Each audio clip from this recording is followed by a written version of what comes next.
بلند کرتا, کوئی مظاہرہ کرتا, کوئی بھوک ہڑتال کرتا. کس ٹائپ کی قوم ہے؟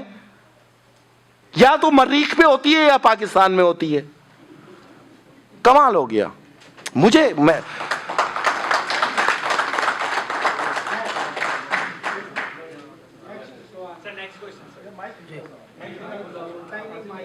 مائک وہ ہے. Thank you for coming. اور مجھے پتا نہیں کہ اس مجمع کے اندر سب آپ ہی سے سب سوالات جواب امید کریں کہ آپ ہر چیز کے ضامن ہیں. ان کو سمجھنا چاہیے کہ you are just an ex senator جو کم خدمت. مجھے یہاں 40 سال ہو گئے. میں این ای ڈی میں پہلے سال پڑھ کے یہاں واپس آ گئی. جب میرے پاس میں 3rd ڈویژن آ کے بیٹھ گیا تھا شلوار کرتا. اور اپنی ڈریس میں آپ نے میرٹ کی بات کری تھی نا تھوڑی دیر پہلے. میرٹ کی بات کری تھی. I left my country and came here. آپ نے جو باتیں بولی ہے ملٹری کو الزام دینا بیکار ہے. اگر ملٹری کا اصول یہ کہ ملٹری ہمیشہ ہم کو بچایا ہے. مطلب یہاں میں سیاست سیکھنے نہیں آیا, میں ملٹری کو بدنام کرنے. آپ جو لوگ بول رہے پیپلز پارٹی بھٹو کے محلے میں پل کے میں بڑا ہوں. یہ ہے کہ ادھر کے لوگوں کو آپ یہ کچھ بتائیے کہ how they can help Pakistan. سب کو رہنا تو امریکہ میں ہی ہے, سب کے پاس پاسپورٹ ہے, واپس کسی کو جانا نہیں قوم کی خدمت کرنے کے لیے. تو یہاں بیٹھ کے خالی ٹارگیٹ مطلب ڈانٹ سب پاکستان میں پھینکنے.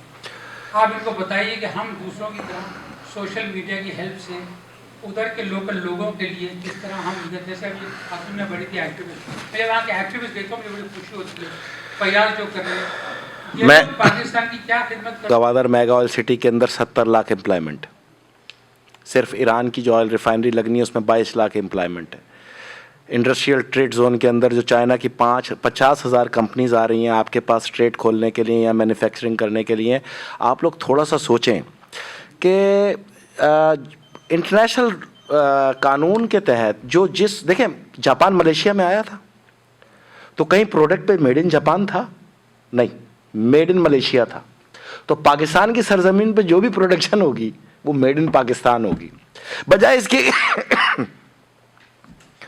کہ ہم انڈیا کو اپنی مارکیٹ کا راستہ بتائیں, ہم اپنی پروڈکشن کر کے 30% ڈکلائن پہ جا کے انڈیا کی 1.25 ارب روپے کی مارکیٹ کو ایکسپورٹ کیوں نہ پھینکیں. ہم انڈیا کی مارکیٹ کیوں نہ کھا جائیں بجائے اپنی مارکیٹ دینے کے. 1.25 کروڑ لوگوں کی آبادی ہے. ایران کی ابھی سرحد کھلی ہے تو اب تک 9 یورپی ملکوں نے اور چائنا اور رشیا نے 1800 ارب ڈالر کے معاہدے کر دیے. پاکستان کو 5 ارب ڈالر کی وہ کھلی آفر کر رہا ہے. اب تک آپ کا کوئی سیکٹری نہیں گیا وہاں پر. چاول کی اتنی بڑی مارکیٹ, پیٹرو کیمیکل, 15 روپے لیٹر پیٹرول آ سکتا ہے آپ کے ملک کے اندر صرف ٹرانسپورٹیشن کے ذریعے.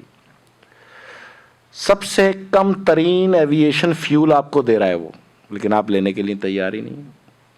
اس کی وجہ یہ ہے کہ ہم ایک فیصلہ کرنے جا رہے تھے کہ آیا ہمیں اس بلاک پہ کھڑا ہونا ہے یا اس بلاک پہ کھڑا ہونا ہے. معذرت کے ساتھ کہ ہم انڈیا اور عرب اور اسرائیل کے بلاک میں کھڑے ہو گئے جو ہمارے سب سے بڑے دشمن تھے. لیکن میں ہر ایک کو تو نہیں کہتا, میں ہر عرب کو تو نہیں کہتا, میں تو پالیسیز کو کہتا ہوں. اور آج دیکھیں کہ داعش خود سب سے بڑا عرب کے لیے خطرہ بنی. آج سب سے زیادہ داعش پہ گفتگو سعودی عرب کے اندر کی جا رہی ہے کیونکہ ابھی حال ہی میں مکے میں باقاعدہ سوسائڈ اٹیک ہوئے ہیں اور انہوں نے دھمکی دی ہوئی ہے. تو جو مکافات عمل ہے وہ ہے 2017 اور جو عالمی جنگ ہے وہ ہے 2018. مجھے تو صرف یہ کرنا ہے کہ اس جنگ کے سائے کو اپنے ملک سے دور رکھنا ہے, ہر صورت رکھنا ہے. اور یہ سائے کو دور رکھنے کے لیے لازم ہے کہ اسٹیٹ کی ملٹری کے ساتھ کھڑے ہو جاؤں. آپ نے شام اور عراق پہ کبھی کسی ملک کی ملٹری کے اوپر ڈسکس ہی نہیں کی ہوگی, لیکن پاکستان کی ملٹری کو صبح شام گالیاں دیتے ہیں. یہ بھی نہیں سوچتے کہ 35,000 سے زیادہ زخمی ہیں اور 7,000 سے زیادہ لاشیں آ چکی ہیں. اب تک ڈیلی کی 7-8 لاشیں آتی ہیں. ایون کہ شوال جو آخری مارکا تھا اب تک ہم نے 1 لاکھ سے زیادہ تکفیری دہشت گرد وہ مارے. تو وہ کمانڈ اینڈ کنٹرول سینٹر تھا. جب تک کمانڈ اینڈ کنٹرول سینٹر نہ تباہ کیا جائے ملک کے اندر آپریشن کا کوئی وجود ہی نہیں ہوتا. ہم آج اگر اسٹیٹ اوے آپریشن کر دیں نا تو یہ 35 لاکھ رات کو نکلیں اور صبح میں پاکستان میں فارغ کر دیں. اتنے مضبوط ہیں اور مضبوط ہونے میں ٹائم لگا ہے.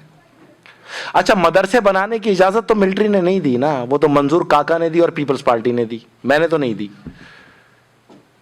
तो उससे पूछा कभी किसी ने कि तुमने चर्च नहीं बनवाई, इमाम बारगाह नहीं बनवाई, दरूद सलाम की मस्जिद नहीं बनवाई, मंदिर नहीं बनाया, गुरुद्वारा नहीं बनाया? ये खाली एक ही तकफीरी मदरसे बनाए और कराची से लेकर सक्कर तक हजारों में हैं। अब तो सिंधी परेशान हो गए कि भाई ये क्या बन गया। हमने बोला जब बन रहा था उस वक्त कहां थे? उस वक्त तो साईं मुंजा में लगे हुए थे, तो अब साईं मुंजा से पूछो ये क्या बना है, मुझसे क्या पूछ रहे हो? तो बात सिर्फ इतनी है कि मैं ये नहीं कह रहा कि आप अपना दिमाग बदल दें, मैं ये कह रहा हूं कि हमारे पास कोई दूसरा जरिया है ही नहीं अलावा इसके कि हम कम से कम उन गिरी लाशों पर एतबार करें। ठीक है, दो माइंडसेट है, ठीक है, लेकिन जो एक माइंडसेट उठ रहा है उस माइंडसेट के खिलाफ, उसको क्यों कमजोर कर रहे हैं? अल्ताफ हुसैन और जरदारी साहब की तकरीर से बहुत नुकसान हुआ। वो ये नुकसान हुआ कि जिस ताकत को 35 साल लग रहे थे अलग करने में, इनकी तकरीरों ने फिर उस ताकत को जाके खड़ा कर दिया उनके साथ। जमात इस्लामी फिर खड़ी हो गई, तकफीरी एंकर फिर टीवी पे शुरू हो गए। और मेरे पास क्या चॉइस है? टाइम तो लगता है ना, तो टाइम मैं लगा रहा हूं, मेरे जैसे और लोग भी लगा रहे हैं। खुद फौज के अंदर मौजूद, अब जिसके पास क़यादत है उसके पास 2 निशाने हैदर हैं। तो मुझ पे एतबार नहीं करो, उस पे नहीं करो, तो निशाने हैदर पे तो कर लो ना भाई, रिजल्ट भी देगा। फौज का एक अपना तरीक़ेकार है, हम भी अपनी फौज पे क्यों बोले? हम ठीक है, वो ठीक, कोई मसला नहीं, हमें कत्ल कर दे जी, कर दे, कोई बात नहीं। लेकिन एक बात मैं आपको बता दूं, अब जो जंग शुरू हुई है पाकिस्तान की बका की जंग है। लिख लीजिए कि अब भी अगर अकल रखने वाले लोग इंसान नहीं बने तो ये मुल्क के टूटने के अलावा खुदा ना खास्ता और कोई रास्ता नहीं, मैं आपको गारंटी दे रहा हूँ। और अगर इंसान बन गए तो फिर ग्वादर मेगा ऑयल सिटी जैसा तोहफा पाकिस्तानियों का मुकद्दर है, वहाँ फिर कोई कार नहीं खरीदेगा, फिर जहाज़ खरीदेंगे। क्योंकि अगर हमारे पास पैसा आ जाए तो हम तो अरब को 10,000 मील दूर पीछे छोड़ दें अय्याशियों में। मैं भी ब्रदर अजीम यासीन की तरह से NED का ही हूँ, हालांकि शायद वो मुझसे जूनियर हों, लेकिन खैर पहले आपको थोड़ा सा मस्का लगाना चाहता हूँ, उसके बाद असर शुरू कर। This is true. मस्का ये कि आपने फरमाया कि अभी जैसे आप कह रहे थे हमारे अजीम भाई कि आप साबिक सेनेटर, आपको हम अभी भी सेनेटर समझते हैं। आपकी सेनेट में तकरीर मुझे आज भी याद है, यहाँ कई दफ़ा मैंने सुनी है। जो लोग वहाँ बैठे थे वो शायद बहरे थे, या उनकी समझ में आने वाली चीज़ नहीं थी, काश के वो समझ लेते। ये पाकिस्तान की बदकिस्मती थी कि आपको वहाँ रिज़ाइन करना पड़ा। I really personally respect you very much, बल्कि उस पर तो मेरी अपनी बेगम से लड़ाई भी होती है। आप पूछेंगे क्यों? मैंने कहा कि आज वो आ रहे हैं, उनकी महफिल में जाना है, मुझे पसंद नहीं, वो बहुत चिल्लाता है। मैंने कहा जब जिसका दिल जलता है वो चिल्लाता है।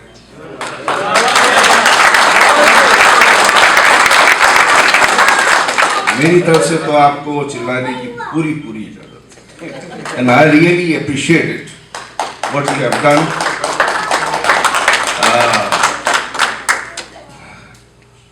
और हुजूर बयां और ज्यादा।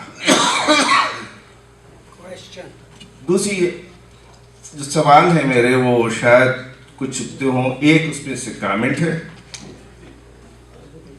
बल्कि दोनों ही कमेंट समझ लीजिए। जो यार अभी तो जहाँ तक उसकी बात है, लोगों के कत्लेआम की, जैसे ज़ायरीन जाते हैं कोयटा से, वो कत्ल हो जाते हैं, कहीं और होता है वो भी कत्ल हो जाते हैं, और कितने लोग जो हैं उनका पता भी नहीं चलता और उनकी कोई गिनती नहीं होती। अब तो ये कराची में आर्मी इतने हज़ारों को मार देती है, उनका आज तक जो है ना कोई तस्करा तक नहीं होता। और आप भी जब सारी उम्मतों को पाकिस्तान की गिनवाते हैं, पंजाब से लेके बलूचिस्तान से लेके सब तक, तो जब कराची तक भी पहुंचते हैं तो सिंधियों तक रह के जो वहाँ सबसे ज़्यादा मरे हैं उनको भूल जाते हैं। तो मैं आपको आज बता दूं कि हमें इतना किसी ने मारा है कि अब हम भी महाजिर हैं और हमेशा रहें। दूसरा कमेंट आपकी आर्मी के बारे में ये है कि आर्मी, मैं भी बहुत इज्जत करता हूँ राहिल शरीफ की, 2 Nishane Haider, I really know what kind of a person he is, लेकिन आर्मी के साथ जो रिजर्वेशंस हैं, you have spelled it out very well, I will leave at that. लेकिन उसके साथ साथ ये भी है कि राहिल शरीफ साहब के 2 महीने रह गए हैं, 2 या 3 महीने, ये चंद महीने, 6 महीने रह गए हैं, और बकिया महीनों में उन्होंने जो कुछ किया है तो उससे यही अंदाजा होता है कि ये गाड़ी ऐसी चलती रहेगी और उसके बाद जो आएगा वल्लाह आलम। और आर्मी की जो करप्शन हमें पता है वो बहुत है, तो उसके सिलसिले में इतना बता देता हूँ कि उनको एक मैसेज पहुँचा सके तो पहुँचा दीजिएगा कि अब पाकिस्तानी यहाँ पे ओवरसीज पाकिस्तानी भी काफ़ी जमा हो रहे हैं, मुत्तहिद हो रहे हैं। ये हो सकता है कि कम से कम हम यहाँ से उन्हें चूड़ियाँ या कम से कम बाद में जूते भिजवा सकें। खुदा। मैं आपको ये बताऊं कि मैं पाकिस्तान से बाहर निकलता ही नहीं था। आई मीन के लास्ट टाइम मैं अमेरिका आया था 2012 में ना, उस वक्त शाम की जंग लग रही थी, तो शाम के सूरत हाल को यहाँ पर एड्रेस किया था और सपोर्ट किया था जो यहाँ पे प्रोटेस्टर थे, और अब आया हूँ। उसकी वजह यह है कि मेरी होप ख़त्म हो गई। आप मेरी बात समझने की कोशिश करें। वो भाई ने कहा मैं 40 साल से हूँ, तो अब समझ लीजिए कि मैं भी 4 दिन से हूँ, नो इशू। ज़िंदगी गुजारने का फ़न सिर्फ यहाँ पे चंद लोगों को थोड़ी है, मुझे भी तो हक़ है ना कि मैं आज़ादी से जीऊँ। मैंने कोई नौकरी थोड़ी की हुई है। 7 साल 8 साल हो गए मुझे भी बंकराइज हुए 17 ऑर्गेनाइजेशन की हिट लिस्ट पे हूँ। जो अभी महीना पहले आया उनकी 8 मोबाइलें सिक्योरिटी कर रही हैं, मैं तो 2 राइफलें हाथ में लेके चलता हूँ। कारोबार ख़त्म, ज़िंदगी ख़त्म, इवन के घर वाले थ्रेट पे, कोई कहीं किसी मुल्क में पड़ा हुआ है, कोई कहीं किसी मुल्क में पड़ा हुआ है। मेरी भी ग्रुप ऑफ कंपनीज थी, मैं भी सन 2000 में अमेरिका फर्स्ट टाइम आया था और यहाँ से इंपोर्ट का आगाज़ किया था। मेरे लिए भी बड़ी अच्छी ज़िंदगी थी। बस हुस्न इत्तफ़ाक़ है कि 2004 के अंदर मैनहट्टन पे जरदारी साहब मिल गए, बस वहाँ से मैं फ़ारिग हो गया। बिल्कुल सियासत में चला गया ना, मैं ताजिरों की सियासत में तो था। अच्छा, मेरे पास अब होप के अलावा क्या है आप बता दें। मैं कोई औतार थोड़ी हूँ आसमान से आया हुआ। आई मीन मेरी कोई मलेशिया थोड़ी है, आज है कल नहीं है। अगर मैं भी चला गया तो आपके पास फिर कोई आवाज़ भी नहीं। ये याद रखिएगा, पाकिस्तान के अंदर कोई आवाज़ नहीं है ही नहीं। ये 2 करोड़ और 3 करोड़ और 60 लाख के जो ये पैकेज लेके ये सियासी अदाकार बैठे हुए ना टेलीविज़न पे, कभी इनका गिरेबान पकड़ के पूछिएगा तुम्हें तो आर्मी नहीं रोकती ना, तो ज़रा पीआईए की प्राइवेटाइजेशन पे बात करके दिखाओ, ज़रा के इलेक्ट्रिक अबराज कैपिटल के ऊपर बात करके दिखाओ, ज़रा 3G 4G स्पेक्ट्रम का जो नीलामी हुई जिस पे आज तक 1 रुपया नहीं आया उस पर बात करके दिखाओ, ज़रा PTCL के $800 मिलियन जो आज तक नहीं आए 15 साल में उस पर बात करके दिखाओ, ज़रा ग्रे ट्रैफिकिंग के ऊपर बात करके दिखाओ। ये मसला हमारे यहाँ तो नहीं है ना। आप इंटरनेशनल सूरत हाल को देखें, यही तरीका, यही कत्लेआम, इसी तरह ज़िबा करना, इसी तरह बच्चों को मारना, इसी तरह औरतों की आबरू अबरेज़ी करना, इसी तरह उनको अगवा करना, इसी तरह उनको बांदी बनाना, इसी तरह जिहादुन निकाह के मरकज़ खोलना, ये तो दुनिया के 18 मुल्कों में मौजूद है। लेकिन हर चीज़ को अगर किसी चीज़ से अलग करेंगे तो साल की गंद को साफ करने के लिए मैं फिर आपसे कह रहा हूं कि 4 से 5 साल का अरसा दरकार है। फैसला इदारा करता है, जनरल राहिल शरीफ थोड़ी करते, वो चले जाएंगे रिटायर होके, नो इशू। लेकिन जो अगला आएगा उसको इस पॉलिसी को कंटिन्यू करना पड़ेगा, नहीं तो मुल्क टूट जाएगा। फिर वो कौन सी आर्मी होगी जब स्टेट ही नहीं होगी, फिर वो कौन सी सियासत होगी जब स्टेट ही नहीं होगी। پھر کہاں کا بھرم بازی ہوگی جب اسٹیٹ ہی نہیں ہوگی؟ بچی کچھ ہی ریاستوں پہ داعش قبضہ کیے ہوئے ہوگی اور ہمارے گلے کٹ رہے ہوں گے. 2018 میں اگر ہم سب مل کے انسان نہیں بنے تو دو راستے آئیں گے, یا سر دینا پڑے گا یا غیرت دینی پڑے گی, لکھ لیں. لیکن اگر یہ سب انسان بنتے ہیں, سیاستدان انسان میں نے کب کہا بھائی سیاست ختم کر دو؟ میں نواز شریف کی سیاست کے خلاف ہوں ہی نہیں. میں تو کہہ رہا ہوں بیچو تاکہ پتہ چلے. لیکن اب مجھے یہ یقین ہو گیا پاکستانیوں میں رہ کے کہ جب تک ان پہ پڑے گی نہیں, ان کو سمجھ نہیں آئے گی, تو پڑھنے دو. مجھ سمیت 6-8 کروڑ اور مر جائیں نا تو شاید پھر یہ جاگ جائیں. یہ اپنی آنکھوں سے گلے کٹتے ہوئے دیکھ رہے, نہیں جاگ رہے. یہ لوگوں کو 3000 کے موبائل پہ پڑتی ہوئی گولیاں دیکھ کے نہیں جاگ رہے. لیکن اگر رینجرز نے آپریشن کیا اور پچھلے 1 سال سے ہم تھوڑا سا سکون کی زندگی جی رہے ہیں, تو بھائی ہمیں بھی حق ہے نا پھر اسی کو اپریشیٹ کرنے کا. نہیں تو میں بھی آ جاتا ہوں, آپ مجھے رکھیں نا امریکہ میں آپ کے پاس رہوں گا, اب آگے میں بھی یہاں بزنس کروں گا. ہاں, میری بچی کچھ جوانی میں یہاں گزارنا چاہتا ہوں. جب یہ بھی نہ رہی تو انکل پھر تو میں آپ کی عمر میں آ کے اللہ اللہ ہی کروں گا.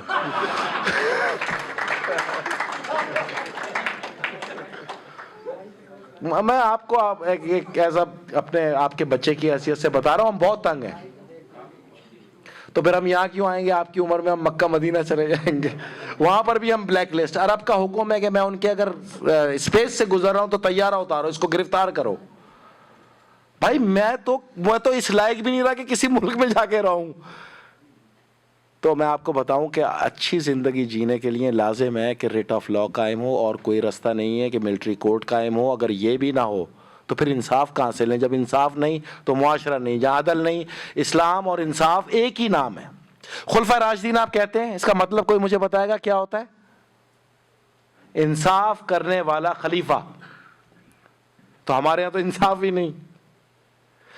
رہنا ہمیں مثال دینی ہے حضرت عمر کی, سوچ چاہیے ہمیں ڈیموکریٹک امریکہ کی, زندگی چاہیے ہمیں یو کے کی, انفراسٹرکچر چاہیے ہمیں ملیشیا کا, اکنامیکل گروتھ چاہیے ہمیں چائنا کی. ہم انسان ہیں یا جانور ہیں؟ ہم پاکستانی تو بن جائیں پہلے. مجھے آج تک سمجھ میں نہیں آئی کہ کسی اینکر نے آج تک کسی اسلامی ملک کو کیوں رول ماڈل کے طور پہ پیش نہیں کیا کہ ہم اتنے جانور ہیں کہ ہمارے 10 لسٹیں گنواتے ہیں ملکوں کی, اس میں ایک اسلامی ملک نہیں.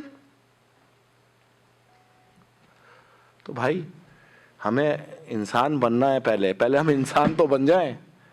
ٹھیک ہے, کچھ مشکلات ہیں, آپ کی باتیں کچھ بالکل درست ہیں اور میں بھی یہ جانتا ہوں, لیکن میں جان بوجھ کے اس پہ اس لیے ڈسکس نہیں کرتا کہ اگر کوئی اپنے آپ کو چینج کرنا چاہ رہا ہے تو چینج کرو. پھر میں آپ سے کہوں گا, مولا علی کا قول ہے کہ کسی پر اعتماد اور یقین رکھنا چاہتے ہو, پیار کرنا چاہتے ہو تو آخری نہج تک جاؤ, نتیجہ جو بھی نکلے آخر میں یا تو ایک اچھا دوست ملے گا یا تاریخ کا بدترین سبق. تو میں نے تو اعتبار کر لیا نا واچ پہ, تو اب مجھے میری زندگی میں یہ فیصلہ نہیں ہونا, یہ تاریخ بتائے گی کہ مجھے دوست ملا تھا یا تاریخ کا سبق ملا تھا, جیسے آپ لوگ کو ضیاء الحق دور میں ملا تو مجھے بھی مل جائے گا. میرا نام ثنا کاظمی ہے, میں آپ کی نیوز میں آپ کی نیبر بھی ہوا کرتی تھی اور آپ کی بہت بڑی فین بھی ہوں. اور مجھے آپ سے یہ کوشچن کرنا ہے کہ پاکستان میں جیسے کہ ابھی پناما لیگ کا چل رہا ہے اور وہاں پہ جو اتنے کرپشن, یعنی ہمارے جو لیڈرز ہیں وہ اتنے کرپٹیڈ ہیں. ابھی عمران خان جو اتنی بڑی بڑی تقریریں کرتے تھے وہ بھی کرپشن میں آ کے ان کی بھی آف شور کمپنیاں وغیرہ سب کچھ چل رہا ہے. تو مجھے یہ پوچھنا ہے کہ ابھی جیسے ہمارے پاکستان میں جو بھی لیڈر بنتا ہے وہ لیڈر کا بچہ ہی لیڈر بن رہا ہے, کوئی بھی پالیٹکس میں آ رہا ہے. تو کوئی ایسے جیسے لندن میں ایک صادق حسن ہے جو ایک مطلب بس ڈرائیور کے بیٹے تھے, وہ اوپر گئے. ہمارے ملک میں ایسا کوئی سسٹم نہیں ہے. جو بھی مطلب سارے کے سارے آپ کی جو لیڈر کا بیٹا ہے وہ اس میں آئے گا. ایک سوال یہ ہے. اور سیکنڈ کوشچن از دیٹ کہ جیسے انہوں نے بات کی کہ اسماعیلی فرقے کو اتنے زیادہ ٹارگیٹ کیا گیا ہے. میرا تعلق اثنا عشری شیعہ سے ہے, ٹھیک ہے. میرے فرقے کے لوگوں کو آئے دن پکڑ کے بہت بری طرح سے مارتے ہیں, ان کی ٹارگیٹ کلنگ ہوتی ہے. میرے اپنے کزن کو مارا گیا ہے, ٹھیک ہے, ان کو بھی اسی میں یہ شیعہ ٹارگیٹ کلنگ میں مارا گیا تھا. تو ابھی قرن زکی کا آپ کو واقعہ پتہ ہے. اتنے سارے ہزاروں لوگوں کو القدس کے رئی میں مطلب محرموں میں اتنے عاشور کے اور جو ہمارے جلسے جلوس ہوتے ہیں اس میں بام بلاسٹ کرتے ہیں, اتنا کچھ مارتے ہیں. ان کو تو کوئی پکڑ ہی نہیں ہوتی, کوئی کچھ ہوتا ہی نہیں ہے. میرے خود کے 3 بھائی ہیں جو میرے ابو نے نیو یارک بھیج دیا کہ یہاں پہ پاکستان میں رہیں گے کہ تم لوگ کی جان کو خطرہ ہے, مار دیے جائیں گے کیونکہ ایکٹیو ہے. تو तो पाकिस्तान में किसी की लाइफ सेफ है नहीं, और जो इतने लोगों को मार रहे हैं उनको क्या है, उनकी कोई पकड़ या कुछ किस तरह से नहीं हो रहा कुछ भी, बस मरे जा रहे हैं सारे लोग। ओके, ठीक है। पाकिस्तान में लीडरों के बच्चे लीडर बन रहे हैं, उसकी वजह ये है कि अगर आप न्यू रिजिया में रहती हैं आप भी लीडर बन जाती हैं, आप तो यहाँ आ गई हैं, है ना। तो बात ये है कि आपके 3 भाई थे, तीनों को आपके भाई ने वालिद भेज दिया, बचे हम नौकर, तो हम जानवरों की तरह लड़ रहे हैं दहशतगर्दों से। तो बात इतनी सी है कि मेरा काम नहीं है लड़ना ना, ये तो पूरे माशरे का काम है लड़ना, हर किसी ने लड़ना है। अब मैं आपको बताऊं एक बात कि अगर कोई किसी महकमे के अंदर मुलाजिम है, उससे कहिए कि तुम्हारे महकमे के अंदर जो रिश्वत सतानी है उसके ऊपर ज़रा आवाज़ उठा के देखो, या तो फिर उसका ट्रांसफ़र जंगल में होगा या फिर उसको अल्लाह के पास ट्रांसफ़र कर दिया जाएगा। पाकिस्तान में आवाज़ उठाना ही सबसे बड़ा जुर्म है, और ये कोई आवाज़ उठाता ही नहीं है। पाकिस्तान में आप सिर्फ आवाज़ उठा के देखें, आपको पता चलेगा कि ज़िंदगी कितनी कलील रह जाती है, यानी कि कितना आप बंदिश में चले जाते हैं। आवाज़ किसने, अब गटर के ऊपर तो आप मुझे ना तोले ना, गटर के ढक्कन के ऊपर और एक जंग के अंदर बड़ा फ़र्क है। उसने भी अब उठाई ना, मतलब सारी ज़िंदगी उसको मेन होल नज़र नहीं आया, अभी हाल ही में नज़र आ गया। इमरान खान की बच्ची ने बात की ना, तो मैं आपको इमरान खान का बताऊं, मैं बराह रास्त किसी पे तनकीद नहीं किया करता, अलावा जबकि मेरे पास थीसिस सबूत या रिसर्च ना हो। मैंने कभी किसी पे इल्ज़ाम नहीं लगाया अलावा कि जो कन्विक्टेड ना हो। मैं आपको बताऊं कि 2013 में उनका मैंडेट चुराया गया, इसमें कोई दो राय नहीं कि अगर पाकिस्तान में वज़ीर आज़म होता तो वही होता, अगर कानूनी इलेक्शंस को आप देखें, नो इसमें कोई डाउट नहीं है। लेकिन मैं आपको बताऊं कि देखें, जब आपने नेटो सप्लाईज के ऊपर आवाम को निकाला, आवाम निकली, आज भी ड्रोन हमले हो रहे हैं, फिर कोई ना निकला। फिर आपने इफ्तिखार चौधरी को हम पे मुसल्लत करने के लिए अमीरुल मोमिनीन बनाया और आवाम को निकाला, आवाम फिर निकली। फिर आप अपना इंसाफ नहीं ले सके उससे, जिसको इंसाफ का मुंबा बना के लाया आपने, उससे इंसाफ नहीं ले सके। फिर अपने 4 हलकों के लिए निकाला, पूरा कमीशन बना, सुप्रीम कोर्ट में केस चला, अब तक 4 हलकों का रिजल्ट ही नहीं आया, उसके बावजूद आवाम चौथी बार निकालने के लिए आया और आवाम फिर निकल रही है। तो जिस आवाम की सोच हलीम और बिरयानी की प्लेट हो, उसको जब चाहे निकाल लो आप।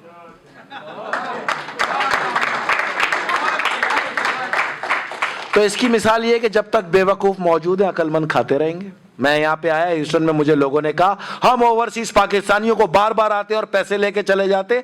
मैंने बोला ये उसका कमाल है और तुम्हारी बेवकूफ़ी कि तुम बार बार दे देते हो।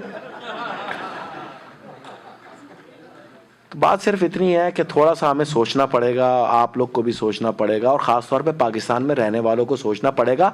कुत्ते का गोश्त खा रहे हैं, आवाज़ नहीं उठा रहे, गधे का गोश्त खा रहे हैं, आवाज़ नहीं उठा रहे, चूहे के कीमे के समोसे खा रहे हैं और मुंह से आवाज़ नहीं निकाल रहे, सेवरेज का सब्जी खा रहे हैं और आवाज़ नहीं निकाल रहे। जानवरों में और इंसानों में फ़र्क ख़त्म हो गया, सोशल वैल्यूज़ ज़ीरो हो गई, इखलाकियात ख़त्म हो गई। तो ऐसे माशरों पे इसको यही कहा जा सकता है ये अल्लाह का अजाब है, इसलिए मैं भी अब खामोश हो गया। मतलब भुगतो, जब तक तुम भुगतोगे नहीं। अभी मैं 10 दिन हो गए मुझे, सुबह शाम फ़ोन आ रहे हैं आप